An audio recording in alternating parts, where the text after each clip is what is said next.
In this video, I'm going to show you how you can easily disable read receipts on Facebook Messenger. Be sure to watch the video to the very end so you don't make any mistakes. Let's get started, guys, and first off we need to open up Messenger app. After that, tap right here at these three lines and then tap at that gear to go to settings.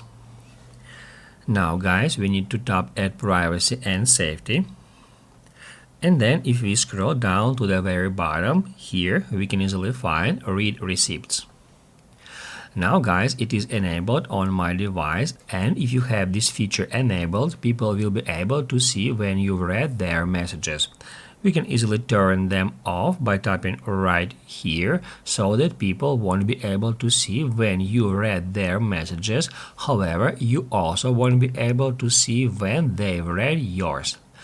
Basically guys, that's it. So if this video was helpful for you, don't forget to hit the like button.